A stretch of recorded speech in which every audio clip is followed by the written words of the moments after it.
வணக்கம் ஃப்ரெண்ட்ஸ், இன்றைக்கி நம்ம செட்டிநாடு சிக்கன் செய்ய போகிறோம்.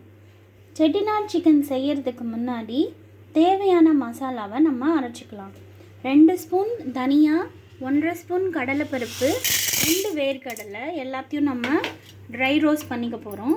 அது கூட 1 ஸ்பூன் சோம்பு, ஜீரகம், மிளகு, அதுக்கப்புறம் ஸ்பைசஸ் பட்டை, லவங்கம், கல்பாசி, நட்சத்திரப்பூ எல்லாத்தையும் போட்டு நம்ம ட்ரை ரோஸ்ட் பண்ணி எடுத்துக்கலாம்.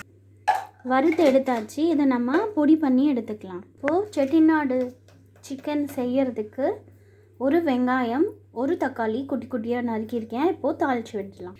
கடாயில் 2 டேபிள் ஸ்பூன் கடலை எண்ணெய் ஊற்றிருக்கேன்.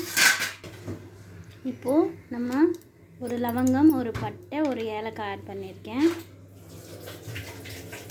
இப்போ ஆனியன் ஆட் பண்ணிவிட்டு வதக்கிக்கலாம். பொன்னிறமாக வர வரைக்கும் வெயிட் பண்ணணும். அதுக்குள்ளே 1/4 கிலோ சிக்கனை மஞ்சத்தூள் போட்டு உப்பு போட்டு நல்லா கழுவி வச்சுருக்கேன். ஆனியன் நல்லா வதங்கி வந்துருச்சு. இந்த சமயத்தில் நம்ம தக்காளியும் சேர்த்து வதக்கிக்கலாம். நல்லா அரைச்சி எடுத்துக்கிட்டோம். எவ்வளோ ஃபைனாக நம்மளால் பவுடர் பண்ண முடியுமோ அவ்வளோ ஃபைனாக பவுடர் பண்ணி எடுத்துக்கிட்டோம். இப்போது நல்லா குழைய வந்துருச்சு. இந்த சமயத்தில் நம்ம கழுவி வச்சுருக்கிற சிக்கனை ஆட் பண்ணிக்கலாம். நல்லா கலந்து விட்டுக்கலாம். நல்லா வதக்கிட்டோம். இப்போது 1 ஸ்பூன் அளவுக்கு கல்லுப்பு, வீட்டில் அரைச்ச மிளகாத்தூள் 1.5 ஸ்பூன் போட்டுக்கிறேன்.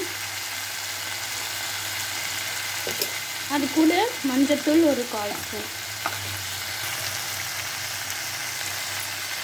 இப்போ எல்லாம் ஒன்று சேர நம்ம கலந்து விட்டுக்கலாம். இப்போது நம்ம அரைச்சி வச்சுருக்கிற செட்டிநாடு மசாலா 1 ஸ்பூன் ஆட் பண்ணிக்கலாம்.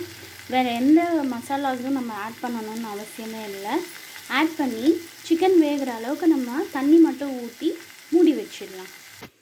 நம்ம செட்டிநாடு மசாலா ஆட் பண்ண உடனே குழம்புக்கு ஒரு அருமையான அரோமா வரும். அது ரொம்ப சூப்பராக இருக்கும்.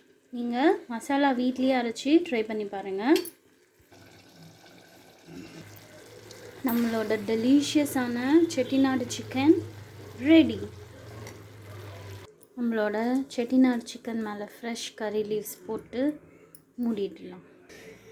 நம்மளோட டெலிஷியஸான செட்டிநாடு சிக்கன் கூட ரைஸ் வச்சு சாப்பிட்டா அவ்வளோ அருமையாக இருக்கும். கண்டிப்பாக இந்த டிஷ்ஷை ட்ரை பண்ணி பாருங்கள்.